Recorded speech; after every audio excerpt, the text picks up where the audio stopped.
Asymmetrical Haircuts, Justice Update, with Janet Anderson and Stephanie van den Berg, in partnership with justiceinfo.net. Hi, Steph. Hi, Janet. So I finally managed to get a few words out of Karim Khan on the Israel-Palestine situation. Any human being, one doesn't need to be the prosecutor of the ICC.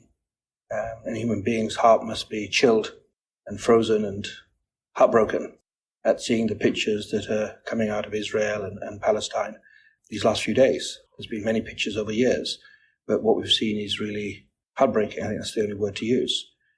I'm not going to pick on particular instances. I think one has heard accounts on video from people that are in tears about what they have seen and witnessed. One has seen pictures of people that appear to be dead, sometimes with faces blurred from open sources, and sometimes not, people that are being carried partly clothed or naked, and one has seen people being pulled out of rubble. And I think the job of the ICC, the job of my office, and my job as a prosecutor is to investigate incriminating and exonerating evidence equally to get to the truth, and that's what we're trying to do. Wow, Steph. I was amazed that you managed to get this. I know that you did it in your Reuters capacity, your day job. How did it come about? I think the pressure was really mounting on Khan's side that he should say something about the situation. We also know that he doesn't like to talk about every individual situation, and his big argument is then I would have to go around and commenting on everything that happens. But I think what happened was just we sent messages almost daily. Is he ready to talk now? Is he ready to talk now? We could have a camera there by X hours or whatever. And in the end, I think they either got fed up with us asking or got fed up with everybody asking and thought that if we give it to a big news agency, then it will be widely distributed and that's it. So you wore him down. For context, we're recording today on Monday, the 16th of October. It was last week that Hamas militants massacred around 1,400 Israeli citizens in southern Israel, including very many women and children. Hamas also abducted 126, that's the number that we know as of today, Israelis, and took them back to the Gaza Strip as hostages. And we should also say that there were huge barrages of rocket attacks from Hamas onto Israeli towns and villages. And there's been a few incursions also in the north from Hezbollah. And we have to say that since the weekend before last that the Hamas attack happened, Israel has then, in response, pounded the Gaza Strip with shells. It's cut off electricity, water, and humanitarian supplies, and has told the 1 million plus Gazans living in the northern part of the Strip to move to the south, apparently in preparation for possibly a ground war. And they have repeatedly stated their plan that they want to eradicate or obliterate Hamas in the north of the tiny territory. And there's huge numbers on the Palestinian side as well of casualties, particularly hundreds of children who've been killed in the current attack there. Plus, we're operating in an environment where there are loads of social media reports going around, lots of disinformation from either side. We know that the casualties are just going to go up. They're already incredibly high. Palestinians are rising right now, and we know when the Israeli incursion starts, then on the Israeli side, they'll rise again. It's just a very bloody war with lots of civilians dying. So I assume that you also asked Khan kind of some other questions, some of his perspectives. What did you also ask him about? We specifically asked about jurisdiction mostly, and I know that some people have seen the Reuters story about the interview and said that he only talked about Hamas. I want to put it out there that it is because we specifically asked him about whether the Office of the Prosecution, in his view, had jurisdiction over alleged atrocity crimes committed by Palestinian citizens on Israeli territory. So that is the kind of Hamas incursions and the people who are on the ground allegedly killing people. And we asked that specifically because we know from court rulings and earlier statements of the ICC Office of the Prosecutor that the jurisdiction over Palestine territory is not contested by the OTP or the judges, but we wanted to get a clear answer on that. And here is Karim Khan answering our question about jurisdiction very specifically. The Rome Statute is clear. We have jurisdiction on the territory of a state party, and we have jurisdiction in relation to conduct committed by nationals of state parties. So Palestine is a state party if there is evidence that Palestinians, whether they're Hamas or Al-Qassam Brigade, the armed wing of Hamas, or any other person, or any other national of any other state party has committed crimes, yes, we have jurisdiction, wherever they're committed, including on the territory of Israel. What else did he have to say on the investigation itself, which is a long time been coming? I mean, they've been looking back at the events in 2014. That's nearly a decade ago, the start of the investigation. And that's, how long this has been going on for. What did he say about the investigation itself? Well, we asked him also very specifically because he had a figure for the Palestine investigation, and it was the lowest of all the kind of investigation he was prioritizing this year. And so we asked him if it was easy for him to ramp up funds and would they put more money and more people on Palestine. And he responded to us just with the general complaint of underfunding of the court. There's been a perennial problem that the court as a whole in my office has not been properly funded to do the jobs and to vindicate the legitimate rights of survivors around the world. There wasn't a team for Palestine when I assumed my responsibilities in June 2021. There was an investigation without a permanent team. I've established a team throughout the last 2 years. I've increased the resources of the team.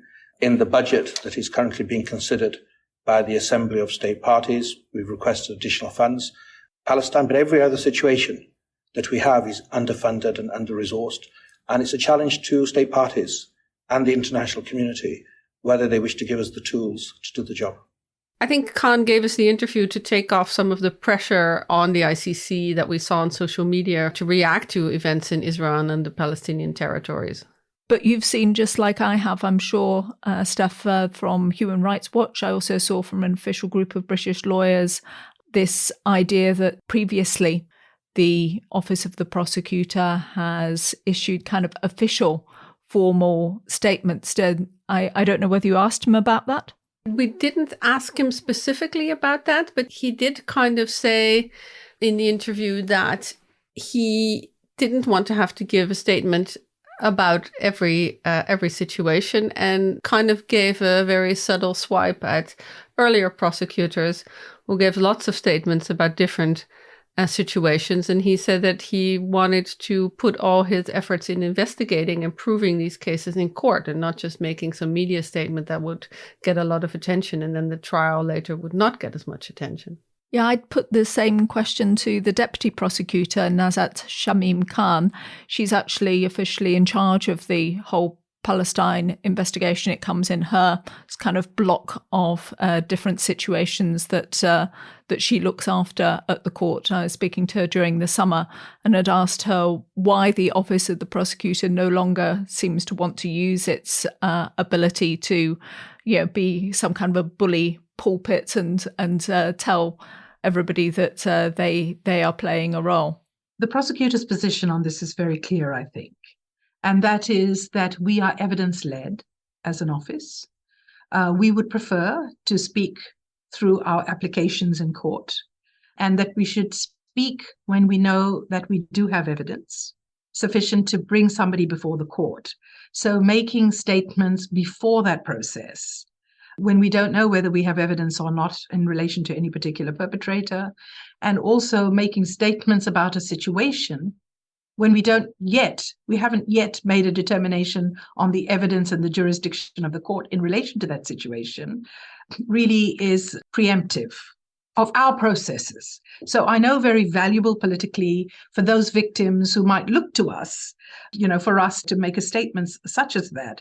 But the prosecutor's position is very, very clear. And I have to say, it's a position taken by many domestic prosecutors around the world, that we wait for the evidence and then we make our statement. We're not the big bogeyman saying, the ICC, we are here, we're watching you, we're ready to step in. I can understand why many people would like us to say those things, but actually the prosecutor's position is we wait for the evidence.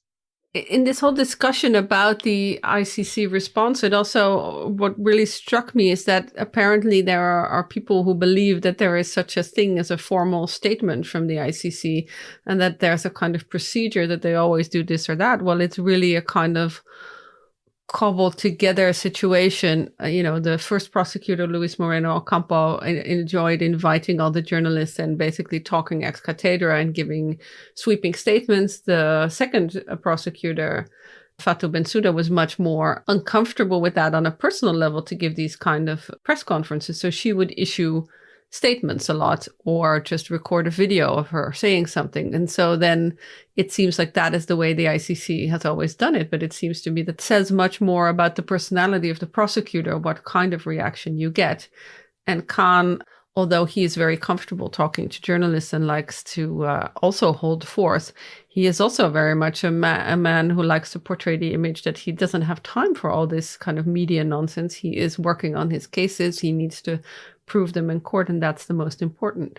And that's something that, it really showed when he talked to us. He gave the impression that he knew he needed to say something about it, but he was also very annoyed by the media's, 5-second attention span and why we're all looking at Israel-Palestine now and not looking at all the other cases that he has to deal with. But the critique that I kept on coming across when I was putting together a piece about this during the summer was that there's really no clarity as to how much work the ICC has been putting into this investigation. The way he talks about some cases or how visible he is on some cases and how visible he is in other cases. It has to be said, he also traveled to Sudan and Venezuela, and he tries to travel to other places. And obviously he can't go to Israel-Palestine for the moment. But Ukraine, we have this very swift investigation. Of course, a lot of countries referred it. And of course, there's extra money for the OTP to do some of the work. They've got a lot of cooperation, a lot of seconded people to work for them. But they've got these warrants out for arrest for the very top level of the court. It shows momentum. It shows determination. It shows that they're doing something. Absolutely. But it also, it creates a wrong impression. My editors in London were like, when can the ICC do something? When can we expect arrest warrants? And I had to say, Ukraine is a giant anomaly. That is like warp speed ICC style. I've never seen anything like this in a situation. So I understand why all this attention and also all the money and resources getting poured into Ukraine is not only the OTP who guides that, it's also the member states who give money and try to earmark it for that situation.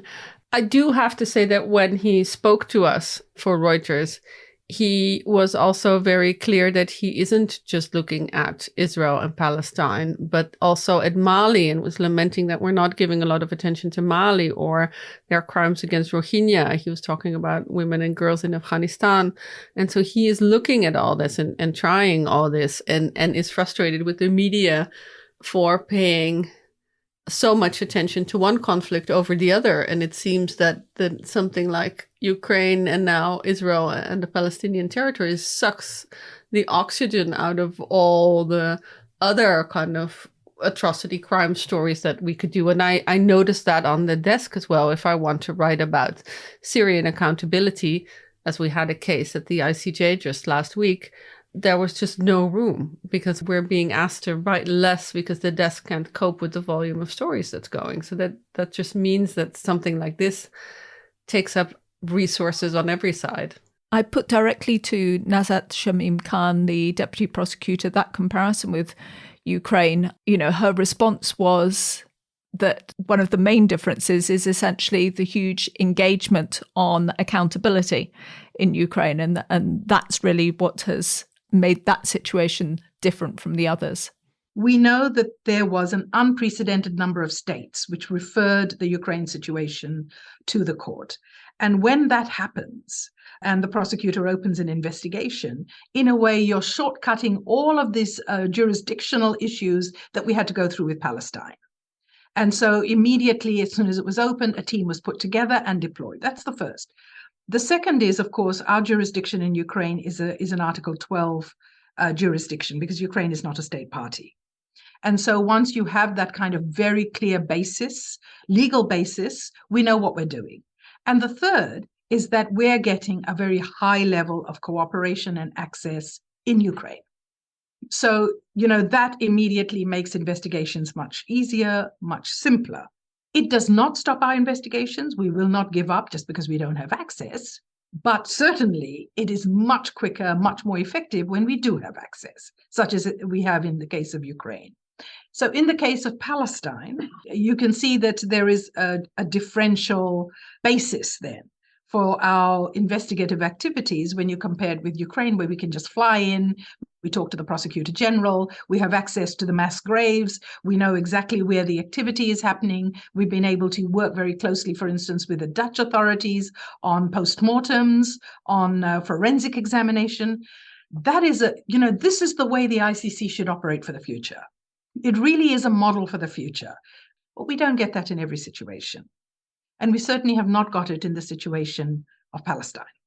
I do get what she means. Ukraine is maybe what everybody says that we should be aiming at. It should be the ideal that all the countries around the world join in, and at least as many as possible, and try to help the investigation and to help get accountability. But I am really conscious that I have heard no specific states talk about accountability in the Israel-Palestine context. Why is it that the international community doesn't join in with that same enthusiasm in Israel-Palestine as they do for Ukraine? Yeah, we see a lot of the calls that both sides should keep to international humanitarian law. I think this is going to continue, and this is a debate that keeps going on in international law. And so I think we'll be talking about this in a lot of podcasts to come. But it does seem that, as you can say in Dutch, they're measuring with two different measures. Not all situations are handled equally by the international community. And we've seen it before, but I guess I'm not surprised at the scale of it, but it's so much more obvious. It's not as subtle, I guess, as in other situations. We were wondering what might be useful now to add to the debates that we see online, rather than just playing you clips of some of the senior officials involved here. And we thought that maybe looking a little bit broader at whether international law really can play a role in this situation might be useful. Maybe as a bit of context for that, Steph, we should say that we're also not going to be speaking about only the International Criminal Court, but also about the International Court of Justice. So maybe you can just Stephopedia briefly what the International Court of Justice is up to on Israel-Palestine. Well, the International Court of Justice, which is our other The Hague court that we cover, has currently before it a request for an advisory opinion, which asks the court to look at the legal consequences and the legality of the Israeli occupation of the Palestinian territories. And this was requested by the UN General Assembly. And as with an advisory opinion, this is several states can give their statements about it, and then the court will give some kind of international legal finding from the UN's highest court about how they answer the question. We've seen that before in the Israel-Palestine situation at the ICJ, because in 2004, it was asked to say something about the legality of the wall that Israel was building between itself and Palestinian occupied territory. This is not the first ICJ advisory opinion we've had on the Israel-Palestine situation. In 2004, the court ruled that it was illegal for Israel to build a wall between Israeli and Palestinian occupied territories. And in the same ruling, they said that Israeli settlements on a Palestinian territory were in breach of international law. So this is a long process before you have this advisory opinion. And this has been going on and lobbying on the Palestine side for years to get this to the court. And we're looking at that it's probably going to play out at the International Court of Justice in the next year or so. I'm sure whatever we do on the podcast will always get people wondering why we frame things a particular way and questioning our naivety and our choices. Just to say we've this time, rather than some Israeli academics who we've had on in the past, we've got some Palestinian academics. Yeah, these are Palestinian academics that all work on international law. They're living outside of the country. And we asked them about how they see the current events and also how it impacts their work. So let's say welcome to professors, teachers, researchers, two people who we've got joining the podcast, Shahad Hamouri from the University of Kent and Atta Hindi, who's based at the moment at the University of Tulane. And maybe I could ask each of you, maybe start with you, Shahad, just to explain a little bit about yourself, why we've got you on the podcast and where your kind of interest in international law has come from. Okay, first of all, thank you for inviting me here and thank you for providing this platform and also for facilitating this conversation. So I'm currently a lecturer in international law at the University of Kent. I usually work at the intersection between public international law and international economic law. Over the summer, I was one of the legal consultants working on submissions to the International Court of Justice in relation to the case of the illegality of the Israeli occupation of Palestine. And Atta, tell us about you. As you mentioned, I'm currently based at Tulane Law School in New Orleans, where I'm the Murphy visiting assistant professor, working primarily on areas of the laws of war and race international law. I spent most of my life working on international justice, including in The Hague. My connection with international law comes from, like many Palestinians, from my past, growing up in Palestine. As I like to say, what separates Palestinian international lawyers from other international lawyers is most international lawyers have never been shot at before. And those experiences in particular are what drives many of us to work in this area of law, issues of justice, international justice in not only Palestine, but the Arab world more generally. And you spoke now, Atta, about your experience and why this kind of drove you to the path of international law. Can you both maybe say something about how the current events are affecting you? And I don't know if you can already say how it affects your work because we've only been 2 weeks in. On the other hand, you could argue that this is an escalation in an ongoing process. So how does the current escalation influence you and your work? So to begin with, I'm currently talking to you from sick leave because I had to take a decision to request because I felt that I wasn't able to partake specifically. And the reason why that is not just because of the amount of pain that I'm feeling psychologically, but the fact that it ended up being also physical pain because you're witnessing something that is of such a deep level of violence and something that I spend all of my time working and thinking about. My speciality is specifically looking at war, and I have studied extensively the wars in our region, so Palestine, Iraq, Syria, and I am a critical legal theoretician actually because I am someone who came to international law very hopeful as a youngster and then found out that this language doesn't have words for me. So I ended up being someone who is inherently very critical of its frameworks. And as I did that, I became an expert in studying the violence that is embedded in its own language and in language that seems quite all right, humanitarian and quote unquote civilized in front of you. How much violence could that be in? And I would usually talk about that in nice papers, desensitizing brutality in the language of international law, or the Arab self-determination and the inevitability of subjugation. These all look like, global South critical scholarship.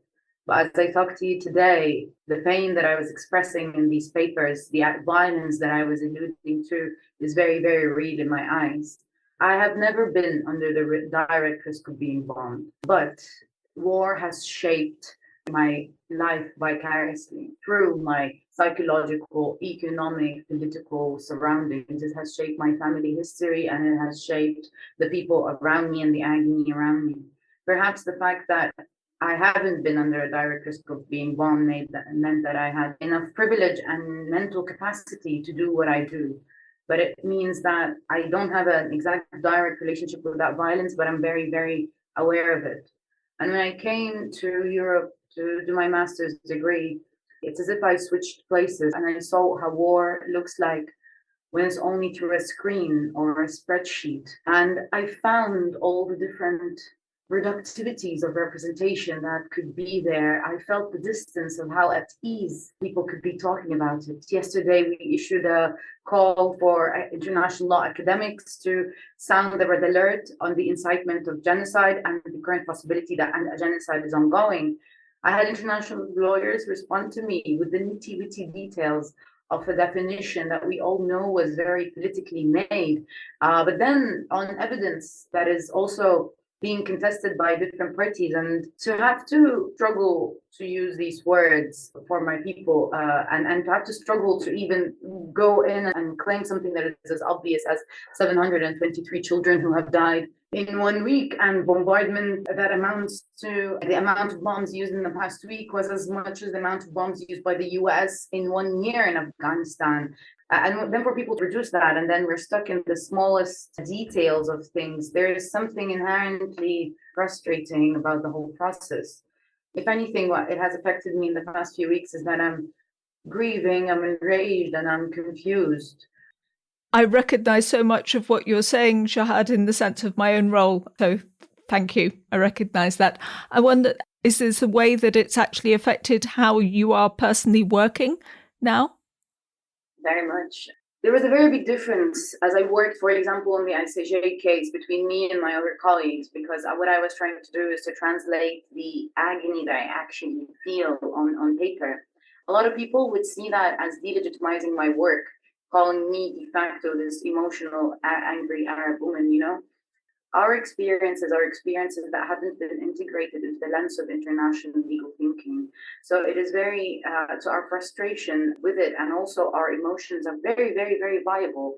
And not only that, we need to keep a very, very open mind to understanding how is it that we perceive things. It has affected me in the language that I use, and also it has affected me in what type of, how do I approach and comprehend my relationship to international law.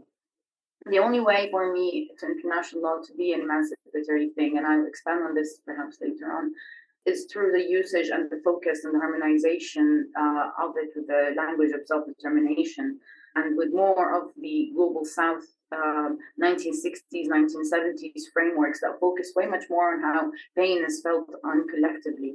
My main problem with international law is that it deprives me of a lot of the language that I use to describe that pain and delegitimizes it at different intervals just because the sources did not acknowledge it, while we all know very clearly how politicized the sources are. So if anything, what has been happening, it has affected my work in the sense that yes, there is a part of it that has made it personal, and I've tried my whole life to not make that as personal, but to actually the capacity to zoom out.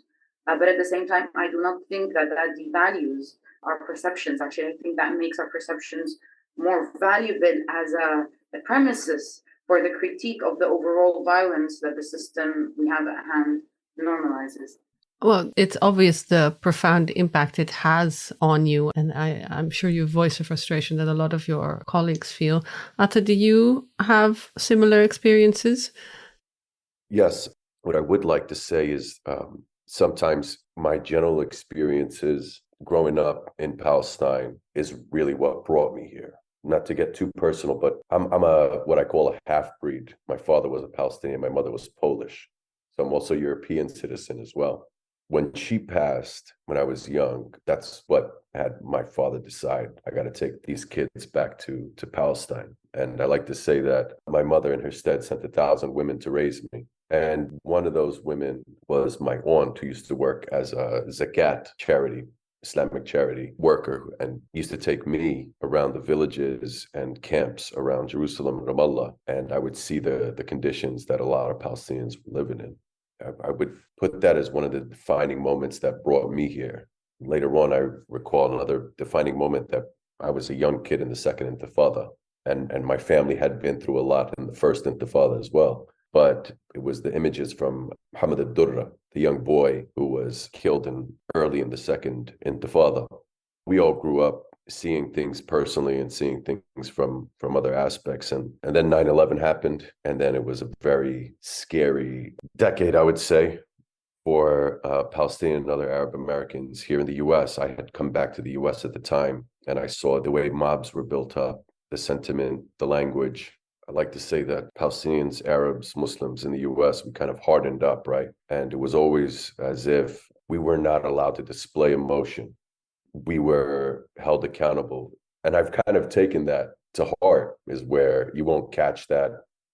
I don't want anybody to feel sorry for me, but I'm not going to shut up. And this is my little way of doing it, working on international law and justice. It's what little I can do, and working on issues related to protecting Arab Americans here in the US, for example, against discrimination, harassment. Everybody is good at something. Everybody does their part. Is it difficult? Does it affect the way we operate? Absolutely. I think that my fellow Palestinians, and I've seen it with Chet, are not given the opportunity to express emotion. In fact, they're punished for it. We're not held to the same standard of free speech and academic discourse that our colleagues are. And then there's one particular thing I would like to say. It's that for many Palestinians, including those working on international law in some capacity in one way or another, by your very existence, you are expected to condemn everything that every other Palestinian does. But in no way is that same measure applied to any other race. But the minute you mention certain terms like resistance, which is not even like a legal term per se, it's almost like you're done. Well, in our hearts, we know like what we work on, and we're trying to work on some idea that international law is supposed to apply to everybody equally. But we know that for many, including those who have forums, international law doesn't apply to everybody equally. And it's okay for them to say that, but we don't like to stoop to that level. Considering the difficulty of working in these fields that you both express, the difficulty of finding the language, finding the outlet, finding the spaces, challenging the language, all of that, is international law, or maybe more specifically the institutions of international law, like the International Court of Justice and the International Criminal Court, what do they represent to you? Are they going to be symbols for you to achieve something? And if so, what? I mean, what role can they play? You know, I think for many years we have acknowledged that international law, at least as it concerns Palestinians, but also much like other individuals who are not in positions of power, that's not the answer, right? It's not, international law will not, or at least alone, give Palestinians the emancipation that they think it would give. I've also written about this to a certain extent, is that we operate within legalistic constraints. I've been somebody who's worked on the International Criminal Court in particular over many years. And I was somebody who came in working for the coalition for the ICC back in the day. So you might have seen my name on several listservs in the late 2000s. It was something that I really sincerely believed in, and came to realize that some of the issues that were being raised by critics of the ICC, they were correct. Issues regarding power, issues regarding race, and race, I mean everything from lack of diversity within the court itself to case selection. Things started to, over time, make a lot more sense to me. And I felt like we weren't giving those critical voices what they deserved, the space that they deserved. Nevertheless, it didn't change the fact that we continue to work on, at least from the Palestinian perspective, that we continue to work on the court. I think over time, those kind of ideas have hardened or solidified a bit, right? Now, whether or not the court is going to do anything with relation to Palestine, I'll hold my breath. Sorry, I won't hold my breath. I guess that's the proper saying. I've said it in the past, for many years with the court, or most of the court's existence. I've always said, isn't it funny how the situations that the court doesn't touch are those involving the Security Council and its allies, right? If you look at all of the situations, it's everybody who the Security Council doesn't like, or members of the Security Council doesn't like, even with respect to the case selection. And I would say that's the case for the majority, and still is, with the exception of Russia and Ukraine. It's also hard to operate in a system of double standards. And we also have to go to a little bit of history, and I'll end on this particular point. When I was working on the court, one of the areas that I was very interested in was the issue of aggression. And we tried so hard. We tried so hard to get aggression in there. The language as included from the General Assembly resolution, and no procedural hurdles. And if you speak to people, you'll find out overnight that there was a lot of interference into the language and the process, including in particular the US. And somehow people just, states just ended up accepting it. They accepted it with all these procedural hurdles, basically stopping the court from really showing teeth with respect to the crime of aggression.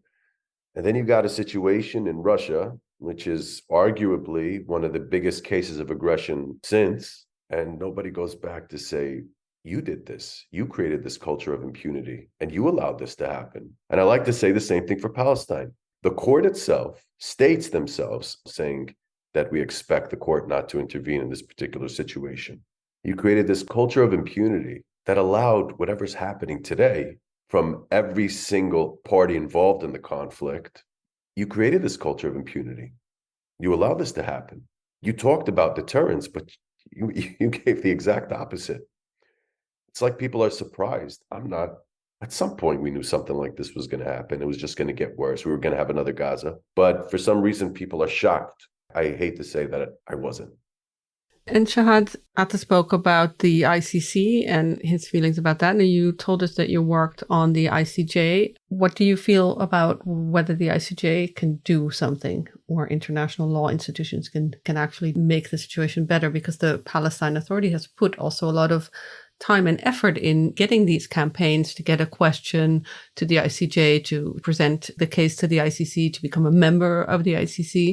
In very short, my answer is the only way forward is to open up the question of global justice seriously within the theory of international law. The only way forward is to go back and answer the calls for a change in international legal theory as seen and perceived by Judges Alvarez and Judge Amoun in the 1960s and 70s. And by that, I mean they had pointed out that there was a huge change in the history of international law at the moment when most of the countries of the world were decolonized. And we had a lot of new actors that came into international law. That moment should have been the moment we look back and actually question the main presumptions that we base our thinking on.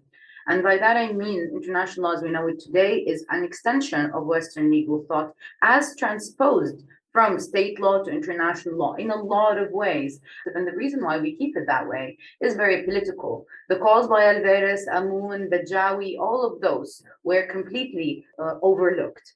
In the 1960s, 70s, 80s, we had a very big number of global South states coming in and very big number of declarations and principles that they sought to develop. When you look at the Declaration of Friendly Relations, when you look at the Declaration on the End of Colonization, when you look at the Declaration on the New International Economic Movement, strong language that had the capacity to capture how harm looks like when the very big factor of domination plays in. Alien domination and elite exploitation, when these two interests collide together. There was a very big interest to capture how the people's will was, if you go back to the Algiers Charter. And when these people spoke, they spoke calling upon an ideal of global justice. And this ideal of global justice now is seen by international scholars as far too indeterminate. And when you, for example, look at Koskinemi's critique of Alvarez, he's like, yeah, but this could be used to serve his political criteria. There's this complete European distrust about the question of how do we understand justice. But I don't think me, as someone who comes from a global South background and who comes from peoples who are under settler colonialism, think that the world can afford to ignore the question of global justice and then thinking about international law. If international law is to me, it remain relevant. I always tell my students, and I always say in my scholarship, that international law is a very insecure discipline because it claims and premises its justice on the premises on this ideal of justice. We give these really big words of humanity, equality, and all of that to premise our justice. Yes, this is the language of quote unquote civilized people. And I'm very sorry to use that word, but this is the ethos of international. We still have that wording used in Article 38 of the International Court of Justice Statute. And meanwhile, the actual need to expand our perception, to expand our legal understanding, to understand how global injustice works is very, very big. And there's a very big push against it. So if I am to say what my position on the ICJ would be, my only hope is that they actually attempt to actually, in their legal reasoning and judging, to have a call and to actually give the value needed to that history of international law, to that legal doctrine, to actually treat these sources with the respect that they need. Because, for example, we have the right of self-determination as a use Kogan's norm. It is very big. It is very important. But I always say it's like my grandmother's old porcelain teacups. It's just like there in the shelves. We don't take it out. We don't use it. It's just there. It looks nice. We protect it, but we don't integrate it. We refuse to have a harmonized reading of international law that integrates how self-determination of the peoples looks like on the ground. And the International Court of Justice has to have the courage to actually partake in this question with the very open eye that throughout the history of international law, the lens with which we look at the Palestinian cause has been maimed with embedded racism. Whether or not we like it, this is as clear as it gets. So having worked at the case, I found I was met with a lot of hurdles because I was trying to push for that language and give legitimacy for that language. And I was pushed back and being called that that language is not legitimate enough, not doctrinal enough. And here again comes my grievance with this very positive perception of international law, and also this disdain, this disrespect for people who actually only identify their relationship with international law through the question of justice. I don't come hopeful like Ata. I actually call myself a happy nihilist. And if anything, working on the war economy doesn't make you more of an optimistic person. But my choice to be hopeful is a very conscious one, so that I will have a reason to wake up in the morning rather than just give up. And last but not least, because the Palestinian people have this very big question now, do we chuck international law away? And I even got a message from one of my very close colleagues who's worked for over 10 years now in the field. She's like, maybe we should just give up. International is not going anywhere. And my very critical colleagues on the super critical aspect, they're like, yeah, we should just get rid of it. And now us as Palestinians do not have that privilege. Us as people from our region do not have that privilege. It's here to stay, and the only thing we could do is to try to tackle that insecurity. And what I tell people is like to push on that insecurity as far as we can until this illogical, absurd, positivist status quo is put down to shame for the violence that it's actually hiding behind. And Atta, do you have a view on that broader ICJ advisory opinion? Because you've spoken mainly about the ICC. What about the other big elephant in the international institutions of international law, the ICJ? Yeah, I would just like to... Shahed attacked me for being hopeful about international law. I didn't say I'm hopeful. I like to think of myself as a critical scholar, but the issue of the International Court of Justice, or the story of it, is not unlike the International Criminal Court. Much like how there were situations where European states in particular, at least in one case, told us very clearly that funding that they provided one institution that I worked at was not to be used in any way on the International Criminal Court. That was clear language from European states, not on paper, of course.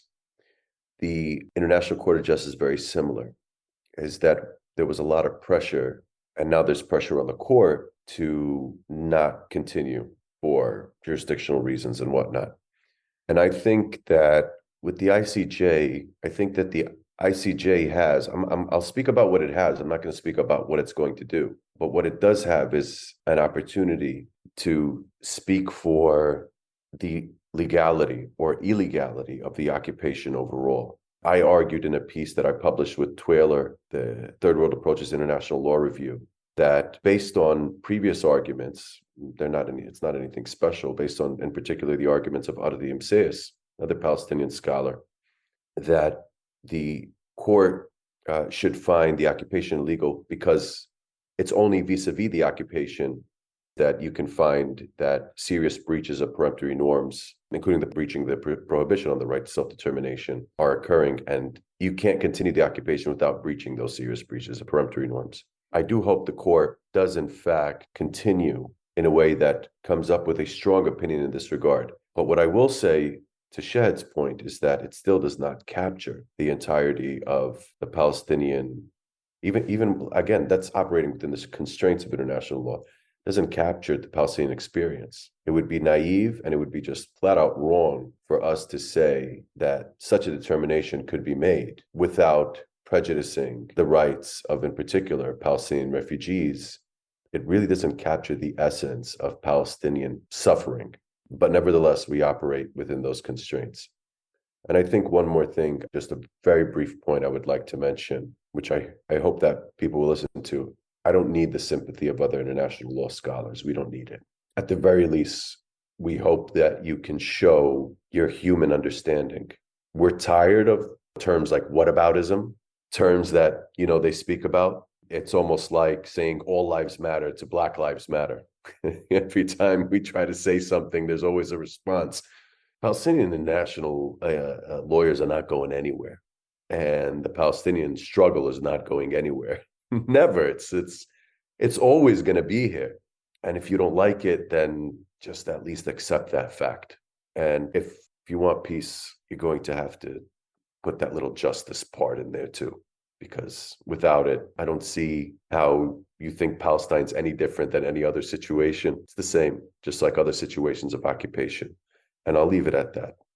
Well, that was so many interesting perspectives there from Shahed and Atta.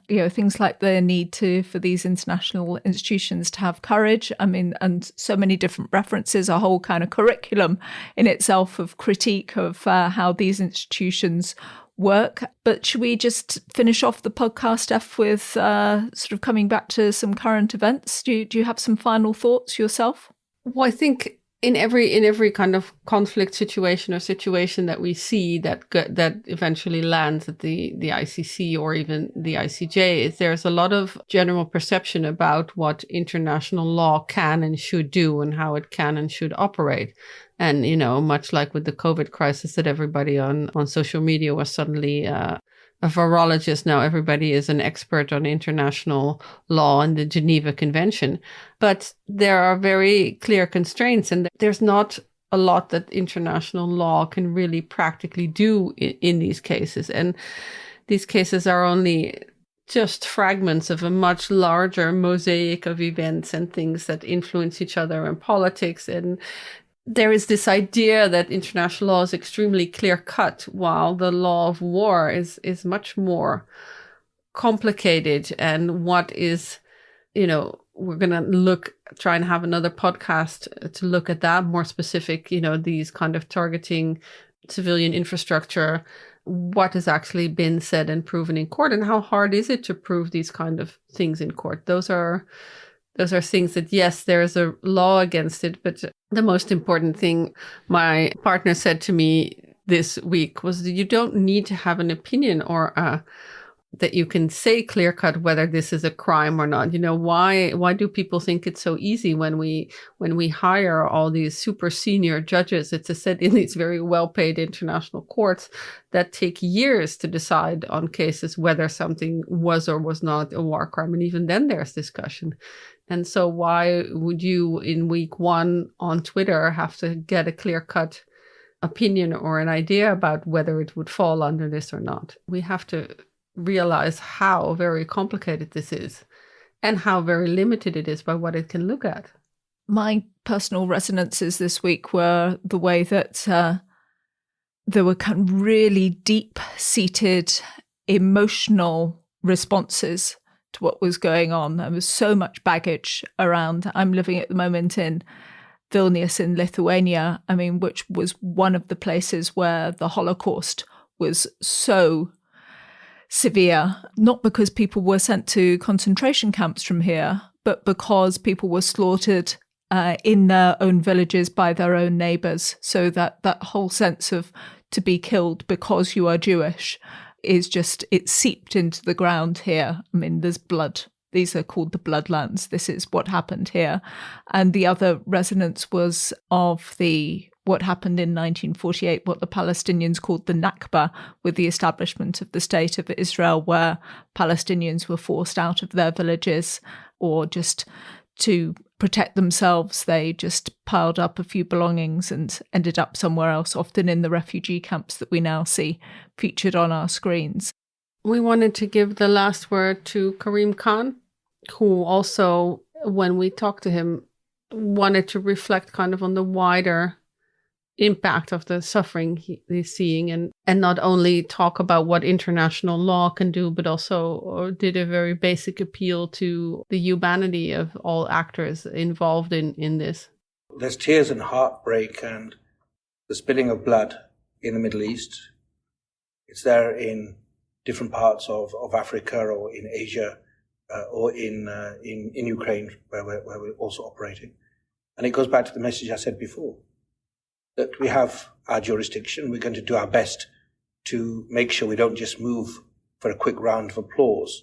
We have to make sure we don't repeat the errors of the past. We move when we have a realistic prospect of conviction, and not before. We have to investigate actively, incriminating and exonerating evidence equally, realizing it's easy to move, but it is necessarily difficult to prove cases in a court when they are challenged forensically, and so we have to be extremely professional and extremely objective. But at the end of the day, what is the law? It is a reflection of these basic elements of humanity. And so, in addition to the law, I think it's a moment to reflect on where we're going as a species, because we are seeing this critical mass of conflicts, of real heartbreak, and we should feel it very acutely. So I'm sure we'll be back again. As you've already mentioned, Steph, we'll plan some more podcasts. Please do let us know what you would like us to cover, any specific aspects of this conflict or other ones or other cases. And do remember to give us some support on Patreon if you feel able, or just stick some money in the tip jar on the website so that we can carry on making these podcasts, because we do enjoy doing them. Thank you for listening. This was Asymmetrical Haircuts, your international justice podcast, created and presented by Janet Anderson and Stephanie van den Berg. This episode was produced in partnership with justiceinfo.net, an independent site covering justice effort for mass violence. Music is by audionautics.com, and you can find show notes and everything about the podcast on asymmetricalhaircuts.com. This show is available on every major podcast service, so please subscribe, give us a rating, and spread the word.